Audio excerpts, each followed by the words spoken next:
How's it going, guys? I'm Mike Dwyer from the Bunker Recordings and BetterMixes.com. And today I'm going to show you a couple ways to get rid of the hi-hat bleed in your snare mic. So first, let's just check out what we're dealing with. This is our snare before we got rid of any of the bleed.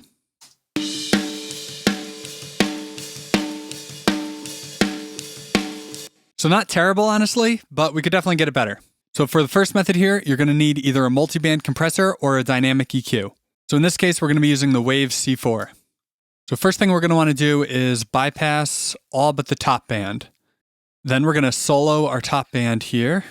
Just move this guy out of the way. And we're just going to listen and move the frequency range around here until we have all of our nasty cymbal frequencies selected.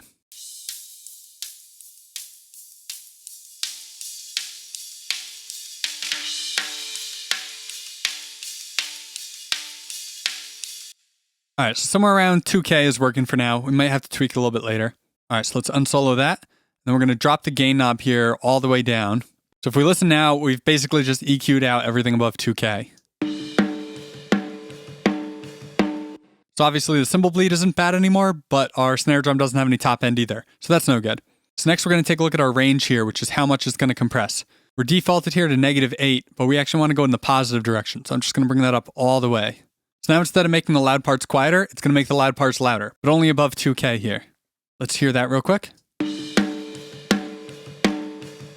Okay, so we're getting close. So next thing I want to do here is bring our attack all the way down because we want this to open up really, really quickly. And then we're just going to bring our threshold down until we're getting the amount of expansion we want.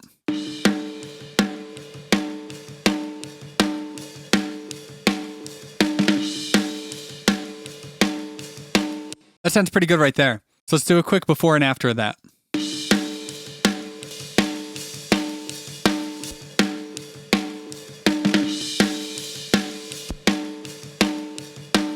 So yeah, that's a whole lot better. If it still sounds a little funny, you can mess around with your attack and release times, but in general, you're going to want both of these pretty fast so that it only lets the top end through for a tiny little fraction of a second before it ducks it back down. So let's take a look at one more method. For this method, I've made a duplicate of our snare track with all the same processing and the same audio and everything, and then I just added this Channel G plugin from McDSP. It totally doesn't have to be this plugin. You could do it just with your stock plugins, but you need to use both a compressor and an EQ. This is just easy because it's all in one. So let's turn our compressor on. I'm going to bring the attack and the release all the way down, and I'm going to crank the ratio up as high as it goes, 100 to 1 in this case. And basically what we want to do is try to knock out as much of the snare as we can.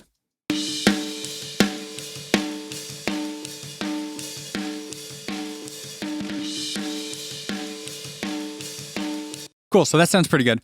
We're lowering the volume of the snare hit a lot, but not compressing the cymbal bleed itself very much. So now that we've done that, we're going to flip the phase on this. And now let's put that in with our original snare.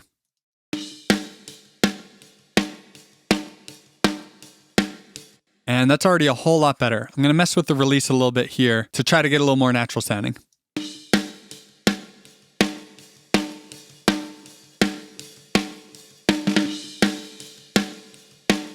That sounds pretty good there. And we could be done there, but in this case, the drum sounds a little bit choked. So now we're going to go to our EQ, and we're just going to roll off all the low end on our duplicate. Let's listen to that by itself. And now with the original.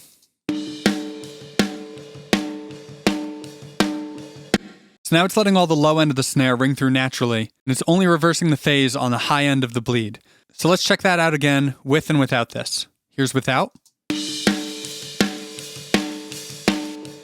And with.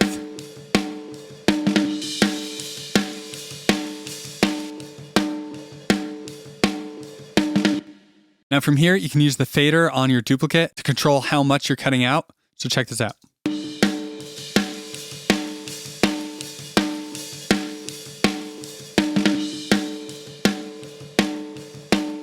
So around there is where we're cutting out the most, but if you only need a little bit cut out, you could always just back that down a little bit.